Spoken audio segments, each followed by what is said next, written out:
नमस्कार दोस्तों, मैं संगीता मिश्रा आप सबका बोलती लेखनी के मंच पर स्वागत करती हूँ। आज जिस कहानी को मैं आपके सामने प्रस्तुत करने जा रही हूँ वो हम सबके जीवन से बहुत ख़ास और बहुत पास है। कहानी का शीर्षक है गुब्बारा। कल सुबह मयंक को अपनी तैराकी की टीम लेकर मेरठ निकलना था। सब बहुत जोश में थे। अंतर्राज्यीय प्रतियोगिता थी। मयंक भी बहुत उत्साहित था मेरठ को लेकर। जब से बनारस आया था मेरठ जाना ही नहीं हो पाया। आज वर्षों बाद वह उस ज़मीन पर पैर रखेगा, यही सोच सोचकर मन ही मन बहुत खुश था। पूरे दिन का सफ़र तय करके सब स्टेडियम में बने हॉस्टल में आराम करने चले गए। मयंक स्टेडियम के बाहर घूमने लगा। बड़ी चहल पहल थी। विभिन्न प्रकार की दुकानें लगी थीं। मेले जैसा माहौल लग रहा था। पुरानी यादें ताज़ा हो रही थीं। गर्मी अधिक होने के कारण मयंक ने सोचा आइसक्रीम खा लेता हूँ। आइसक्रीम लेकर वह वहीं पड़े पत्थर पर बैठ गया। कुछ ही दूर पर एक गुब्बारे वाला अपनी दुकान सजा रहा था। गुब्बारों में हवा भरता और धागे से बांधकर साइकिल के हैंडल में बांध देता। कुछ तो फूल रहे थे, कुछ फट जाते थे। ये प्रक्रिया बराबर चलती देख मयंक उन गुब्बारे वाले बाबा के पास गया।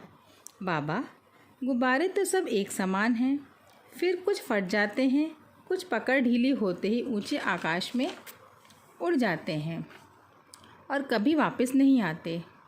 बाबा लंबी सांस खींचते हुए बोले, हाँ बेटा, अधिक दबाव पड़ने पर ये घट फट जाते हैं और पकड़ मजबूत ना होने पर उड़ जाते हैं।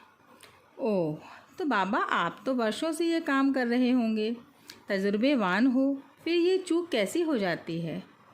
नए नवेले दुकानदार ऐसा करें तो वाजिब लगता है, परंतु आप तो गुब्बारे की नस नस से वाकिफ़ हो।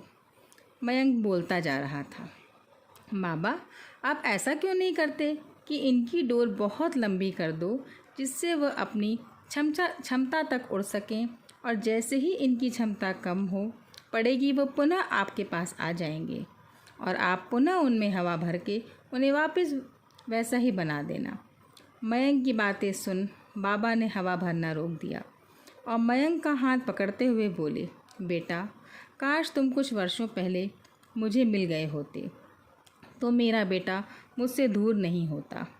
मैंने हमेशा उस पर इतना दबाव बनाया कि वह कई बार फट जाता था और वाद विवाद होने लगता था। विवाद बस पढ़ाई को लेकर था। वो सारा दिन पीछे तालाब में खेलता रहता था। पढ़ने को बोलने पर एक ही जवाब, मुझे यही पसंद है, मैं नहीं पढ़ता।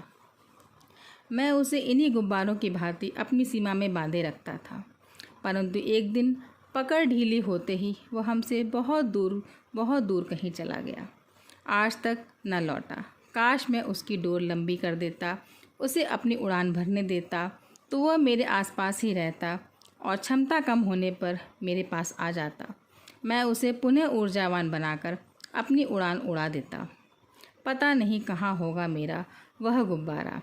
सुनते हैं बहुत बड़ा तैराक बन गया है और कहीं दूसरे शहर में ऊंचे पद पर है, परंतु मेरी पकड़ से बहुत दूर है मेरा बेटा। बाबा, आप भी वैसे ही मयंक के हाथ को पकड़े थे। बाबा, आप आज भी उसे पकड़े हैं।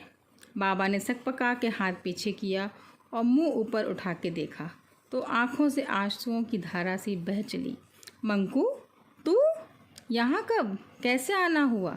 प्रश्नों की झड़ी लगा दी। इसी बीच ढील कमज़ोर होने पर न जाने कितने गुब्बारे खुले आसमान में उड़ गए। मयंक ने सबसे पहले सभी गुब्बारों की डोर लंबी की और उन्हें अच्छे से साइकिल के हैंडल में बांध दिया। बाबा, इन्हें ऐसे ही उड़ने दो, थक हार के आपके पास ही आएंगे, मेरी तरह। बाबा ने मयंक को गले लगा, मानो मयंक में फिर से प्रेम उत्साह की हवा भर दी हो और पुनः ऊंची उड़ान उड़ने को तैयार हो। बाबा, प्रतियोगिता की तैयारी करनी है, आपसे और माँ से कल मिलने अवश्य आऊँगा। मयंक यह बोलता हुआ स्टेडियम में प्रवेश करने लगा, परंतु इस बार प्रेम की डोर लंबी थी और बाबा की पकड़ भी बहुत मजबूत।